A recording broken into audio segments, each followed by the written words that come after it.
চানচাৰীত বনৰীয়া মহৰ আতংক অব্যাহত আছে। বনৰীয়া মহৰ আক্ৰমণত নিহত লক্ষেশ্বৰী মুৰাৰী নামৰ এগৰাকী মহিলা। চানচাৰীত ভাড়াতীয়া হিচাপে আছিল মহৰ আক্ৰমণত নিহত হোৱা মহিলাগৰাকী। আৰু এটা ভুজিয়া কোম্পানীত কৰ্মৰত আছিল গুৱাহাটীৰ সোণাপুৰৰ লক্ষেশ্বৰী মুৰাৰী। উল্লেখযোগ্য যে চানচাৰীৰ বিভিন্ন প্ৰান্তত বিগত কেইবাদিনো ধৰি বনৰীয়া মহে সন্ত্ৰাসৰ সৃষ্টি কৰি আহিছে। কিন্তু বন বিভাগে মহটোক বনাঞ্চললৈ খেদি পঠিওৱাত চূড়ান্তভাৱে ব্যৰ্থ হোৱাত এনে ভয়ংকৰ ঘটনা সংঘটিত হ'ল। আৰু বৰ্তমান 31 নম্বৰ ৰাষ্ট্ৰীয় ঘাইপথৰ এটা নলাত আবদ্ধ হৈ আছে বনৰীয়া মহটো। আৰু নিশা চানচাৰীৰ চিলা কৰৈবাৰীত বনৰীয়া মহটোক বিচৰণ কৰি থকা প্ৰত্যক্ষ কৰিছিল স্থানীয় ৰাইজে। বনৰীয়া মহৰ আক্ৰমণত এগৰাকী মহিলাই নিজৰ প্ৰাণ হেৰুৱাবলগীয়া হৈছে। আৰু এই মুহূৰ্তত আমি দৃশ্যাৱলী দেখুৱাই আছো কিদৰে নলাত আবদ্ধ হৈ আছে বনৰীয়া মহটো।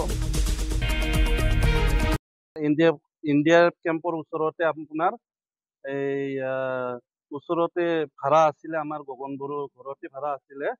ঘৰৰ ৰাস্তাৰ ওচৰতে বনৰীয়া মহে আক্ৰমণ কৰি মই ৰাতিপুৱা সময়ত 5টা বজাত খবৰটো পালো মই যে মাইকী এজনী গৰাকী ইয়াতে ভাড়া আছিলে এই গগন বড়োৰ ঘৰত। তাই কাম কৰা সময় কামত যাব ওলোৱাত ডিউটিত যাব ওলোৱাত তাইক বনৰীয়া মহে আক্ৰমণ কৰিলে। পিছত 108ক মাতিলে, কিন্তু 108এ কোনো ৰেছপন্স নিদিয়াকৈ মানে কিবা কৰিলে, নাহিলে। পিছত NDRFৰ এই গাড়ীখনতে লৈ যোৱা গ'ল, আমাৰ ওচৰতে আছে। হয় হয়, প্ৰকাণ্ড বনৰীয়া মহ এনেধৰণে নলত আবদ্ধ হৈছিল। আৰু এই মহটোৰ আক্ৰমণত ইতিমধ্যে এগৰাকী মহিলাৰ মৃত্যু হৈছে। আৰু এই মহটোক ইয়াৰ পৰা নিয়াৰ কাৰণে বন বিভাগৰ এটা বৃহৎ দল আহি ইয়াত উপস্থিত হৈছে। আৰু মহটো ট্ৰেংকুলাইজ কৰা হ'ব, তাৰপিছত ইয়াৰ পৰা লৈ যাব। মহটোৱে যথেষ্ট চেষ্টা কৰি আছে, কিন্তু মহটো উঠিব পৰা নাই। মই পোনপটীয়াকৈ দেখুৱাইছোঁ যে মহটোত যথেষ্ট আঘাতৰ চিন দেখিবলৈ পোৱা গৈছে। কেনেকৈ ইয়াতে আবদ্ধ হ'ল এই কথা কোনেও নাজানে যদিও আজি ৰাতিপুৱাৰ ভাগত যথেষ্ট কুঁৱলী আছিলে। কুঁৱলীৰ কাৰণে হয়তো মহটোৱে দেখা নাছিলে আৰু এনেহ'লে এটা প্ৰকাণ্ড নলাৰ ভিতৰত আবদ্ধ হৈ পৰিছে।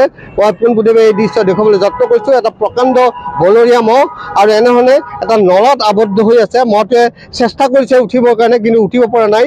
এটা প্ৰকাণ্ড মহ বুলি ক'ব লাগিব। আৰু ইয়াতে যিহেতু বন বিভাগৰ দল আছে, মই কথা পাতিবলৈ যত্ন কৰিম। কেনেকৈ ইয়াতে আবদ্ধ হৈ পৰিল? ৰাতিপুৱা খুব কুঁৱলী পৰিছিলে। কুঁৱলী পৰোঁতে মহটো দেখা নাপায় ইয়াত ড্ৰেইনত সোমাই গ'ল। এটা হালগুৰি চুকত এটা মাইকী মানুহ মাৰি আহিছে, খুব দৌৰা দৌৰি কৰি আহি ইয়াতে সোমাই গ'ল। ইয়াত উঠাব পৰা নাই। এতিয়া আমি টেম্পুলাইজাৰ কৰি উঠোৱাৰ কাৰণে ব্যৱস্থা কৰি আছোঁ। এতিয়া আমি হাইড্ৰা JCB ৰেডি কৰিছোঁ। এতিয়া টেম্পুলাইজাৰ মানুহ আহি পালে আমি উঠাই ল'ব পাৰিম। কিমান দেৰি হ'ল এনেকৈ আবদ্ধ হৈ থকা? ৰাতিপুৱাৰ পাই আছোঁ। ৰাতিপুৱা প্ৰচণ্ড কুঁৱলী আছিলে। প্ৰচণ্ড কুঁৱলী, বহুত কুঁৱলী পৰি আছিলে। কুঁৱলীৰ কাৰণে নেদেখিলে নেকি? কুঁৱলী পৰি দেখা নাই, নেদেখি ড্ৰেইনত সোমাই ফাঁচি থাকিলে। এতিয়া ওলাব চেষ্টা কৰি আছে, উঠাব পৰা নাই। ট্ৰেংকুলাইজ কৰা হ'ব নেকি? ট্ৰেংকুলাইজ কৰা হ'ব।